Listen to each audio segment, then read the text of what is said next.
Ladies and gentlemen, hey, hi, how you doing? Welcome back to the channel. Thank you so much for stopping by.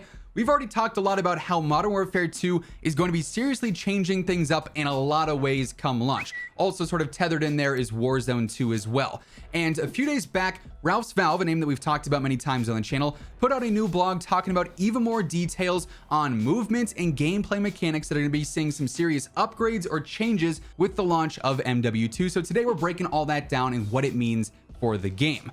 As we go through it all, if you enjoy the video at any point, let me know by dropping a like on it. It really does help the channel grow. And if you're new here or if you have not already subscribed, every day I got you covered with everything going on in COD, so feel free to hit that sub button and turn on those post notifications. Also, quick reminder, if you're ever looking to pick up a pair of Gamer Advantage glasses, COD Immortal always has you covered with that spicy discount at checkout. I wear my GA glasses every single day and have since I got them. I love these things. They're helping me sleep better at night. They're reducing the amount of headaches I'm getting. I absolutely love these things. They have plenty of different frame options and they offer prescription or regular lenses. If you want to get a pair for yourself, link for that will be down in the description below. Now, as always, whenever we're talking about potential leaks and rumors for an upcoming game, which obviously is still a few months out, we got to remember to take everything with a grain of salt. Like I said earlier, this information is stemming from Ralph's Valve on a blog that he posted a few days back, and as credible as Ralph is, nothing is 100% set in stone, nothing's 100% official until we get word from Call of Duty, from Activision, from Infinity Ward themselves. Now, some of the stuff that Ralph talks about in this blog has already been confirmed via the gameplay reveal, and also what I was able to see when I saw Modern Warfare 2 early with a handful of other creators. Other things, though, it's our first time hearing about this stuff, so, you know, like I said, take it all with a grain of salt. So first up here, Ralph talks about various new movement mechanics or movement upgrades, and then he also gets into some really interesting gameplay details, specifically revolving around the gunsmith and different upgrades and changes you'll be able to do in MW2 and Warzone 2. But let's start first with the movement mechanics. One of the new things that we have not heard talked about before is the addition of ladders and ropes in maps. His description, he says, with ladders, you'll be able to vertically position the equipment alongside walls, containers, and buildings, though if not supported, it'll fall and shatter, causing the field upgrade to be reset. So ladders are going to be a new field upgrade that you can actually use to get up to certain vantage points that otherwise you wouldn't be able to. This is going to be great for trying to, you know, flank some campers or get into a certain power position without having to go through like the center of a choke point.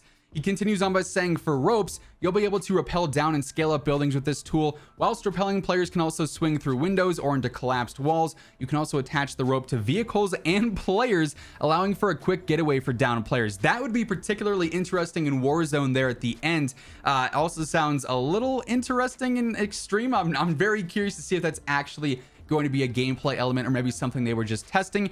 But for what it's worth, one of the campaign missions that I was able to see a very brief glimpse of early showed a mission where they were rappelling down a skyscraper. I talked about this in the initial MW2 reveal video. So that feature being added into multiplayer, I would fully expect that to be a real thing and see that come to fruition.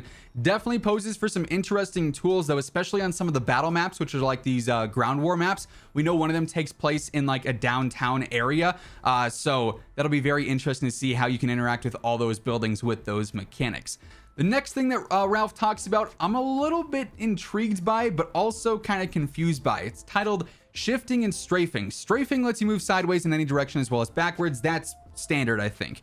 You know, say you get too close to a threat or you turn a corner where you're at a disadvantage, you can shift out of the area to clear up some space and get a better view of your options and surroundings. So I guess this is more of like a fast jolt or fast, you know, slide to the right maybe, or shift to the right, I guess, as per the title of this little subsection here. But outside of just the different strafing and moving left to rights while aim down sights and whatnot, it seems like you might be able to do those in some different ways that are a bit quicker than normal. He also mentions the ability to climb walls and ledge hang, which we talked about a bit before as well. Ledge hanging was one of the new features revealed to us when we saw the game early, where you can actually hold on to the side of the wall, choose to peek over it with a pistol, jump to a different part of the ledge or wall that you can hang on to, or climb over it. So that'll be also very interesting for taking cover in an alternative way. Sliding, he says, will be back. Sliding has since been revised, allowing players to now slide into a prone position as well as down angled inclines and slopes. So just a more refined and I guess smooth sliding ability and animation in MW2. Then lastly, bunny hopping, he says, is in fact back. Obviously, that's a big mechanic in MW 2019 and Vanguard, and also obviously Warzone. Not so much Cold War, but it's kind of there. But yeah, bee hopping, more of a refined skill for players who can really master that timing, but especially useful if you can perform it well and consistently. Then we get into the gameplay mechanics, and when I first read through this, I was pretty surprised at some of the things that are mentioned here. Again, this is not 100% confirmed by any means. These are just leaks, but we got some very cool things being mentioned here. The first of which is Exigency Hip Fire, which is like a quick sidearm draw that instead of pulling out your pistol and holding it like you normally would with two hands, it's pretty easy to use.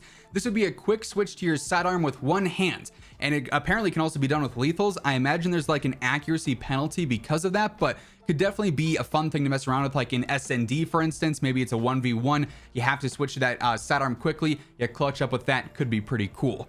There's also apparently a suppressor meter. Ralph says you can change the size of suppressors, and depending on its size, it'll affect recoil, damages, and the ranges. This would line up with the various other gunsmith tuning options that we didn't get to see a full view of back during that initial early look at the game, where clearly we saw that the barrels could be adjusted for accuracy or ADS, speed, or control. I imagine you'll be able to tune other attachments as well, and the suppressors being one of them would line up with that. So, take that for what it's worth.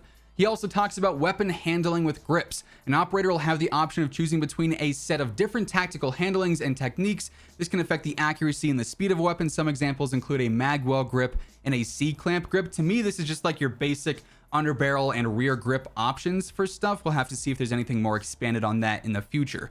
We also apparently have a magazine check animation this year for modes with limited heads-up display like realism or hardcore. You can actually inspect a weapon's magazine count in some way, which is a really, really cool thing. Makes it a little bit more realistic. You don't have that thing in the bottom right saying you have 17 out of 30 rounds left in your magazine. So that's pretty cool. Then lastly, a reticle ammunition count. There's a new design where reticles can display a weapon's ammo count seen with revolvers and shotguns. Basically, you'd have like your circular reticle, but if you shot once, it actually go down to like a semicircle where you could see 3 out of 4 shots left in that specific gun. So it'd just be something similar to that. So some new interesting ways to gain information, but also keep things fresh as far as gameplay information goes too. So that to me is also pretty neat. So yeah, a lot of very cool, a lot of very interesting stuff mentioned in this article, some of which we've already confirmed via the reveals before, but also quite a bit of this is new information that again just increases the uniqueness, I guess, of the MW2 gameplay. A lot of people saying,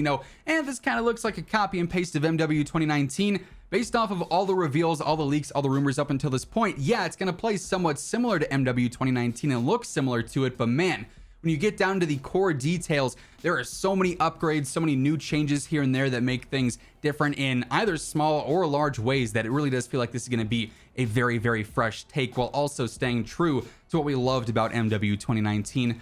That said, though, that's going to wrap things up for this one. Hopefully you enjoyed. If you did, let me know by dropping a like on the video. It really does help the channel grow. And if you're new here or if you have not subscribed yet, you already know I got you covered every single day with everything going on in COD. So feel free to hit that subscribe button and turn on those post notifications. And as always, if you want to check out any of my partners, be sure to use code IMMORTAL for a discount on all Scuff, Gamer Advantage, and Control Freak products. The links for all those can be found down in the description below. But once again, thank you so much for tuning in. And until next time, take it easy. Have an awesome rest of your day. I'll catch you guys later. Peace out.